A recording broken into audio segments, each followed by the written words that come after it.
Here's what I did. I wrote the 4 books. They right now the final word count is like 680,000.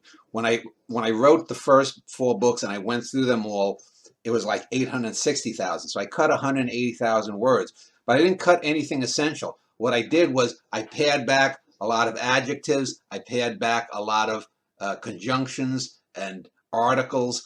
And so I compressed that, and it is amazing that I was able to get basically a book's worth of stuff out of it just by compressing it. And one of the things that I did there, and the reason it has sort of that Hemingway-esque rat-a-tat-tat thing, although it's even more compressed than Hemingway, but that's to give it that immediacy, so that there isn't that languid flowing. Now, if and when you get finished reading Vincetti Brothers, you'll see in Vincetti Brothers, I started doing what I call, oh God, see, this is why I write things down. A little immersion.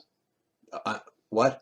The immersion technique. Yeah, total immersion. See, you know that more than me.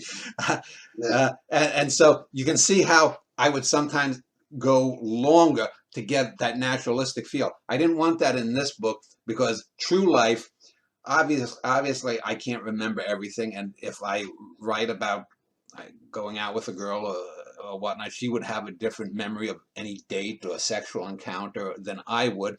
And so there's a play on that too, is that I wanted to give that immediacy that real life has, so that it has that sort of true life feel to it. So that's I pared down. So if you compare the writing in True Life to what you read in Tumbleweeds, which is a little bit away from it, Vincetti Brothers, which moves farther, and once you get to the Norwegian family, it gets to the total immersion totally.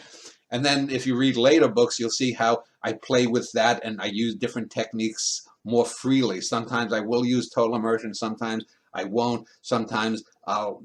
Anyway, you have to keep evolving because you don't want to, no matter how great a particular book or a poem might be, you don't want to keep writing the same stuff. And this is a problem that a lot of artists fall into. They keep milking the same cow. I mentioned Woody Allen, for example. He's a good example because he had his great period of filmmaking, his golden era, if you want to call it, or golden age, from about 77 to 92. He spent the last 30 years, though, just rehashing his greater works in lesser works. And some of them are still good and better than the crap Hollywood turns out, but they're nothing compared to his great stuff. So I don't want to be writing True Life. I don't want to be writing a Norwegian in the Family when I'm 70. Hopefully I'll go on to other things. So why does that idea? Because what you just said is perfectly reasonable. It's perfectly reasonable. It's an observation that I've made many, many times about writers and directors and whatnot like that. What you just said is perfectly reasonable and logical. You want to evolve. You don't want to keep on doing the same thing. It's so obvious that a lot of writers, doesn't matter who it is, they just take 1,000 years to write your first album. You got like a year to write your second one. Yeah. It's this classic thing where it's just like over and over and over again. It's just these directors who are great. They're great at what they're doing. They just stop doing it.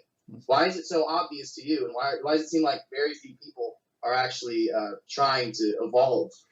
Well, in film, for example, take Martin Scorsese. He did that film a couple of years ago with De Niro and Pesci, The Irishman, and it was it was a bad film. I mean, it's very boring. Yeah, very boring. It was dull, and why would you want to do that again? I mean, I've already done that, so why would I want to do that? It's like, and why? As to why people, it's easy. Sometimes people have financial incentives. MFA writing programs incentivize this because and this is one of the things too with like True Life is about me, but the fact that I'm a white male is incidental. I don't want to, if for example, let's say I was a quadriplegic or a paraplegic and stuck in a wheelchair, conceivably I could write a memoir about life in a wheelchair, and I'm sure I could, and it would be good. But would I want to make that part of me? This is the whole thing with identity politics too, is that, what is identity? Now, someone would say, "Well, you're a white male. You got blue eyes and blonde hair, Dan. You must have had an easy life." Well, if you read my books, I didn't. But yes, life would have been harder had I been born black or had I been born a Muslim in the U.S. And still lived in the same areas or whatnot.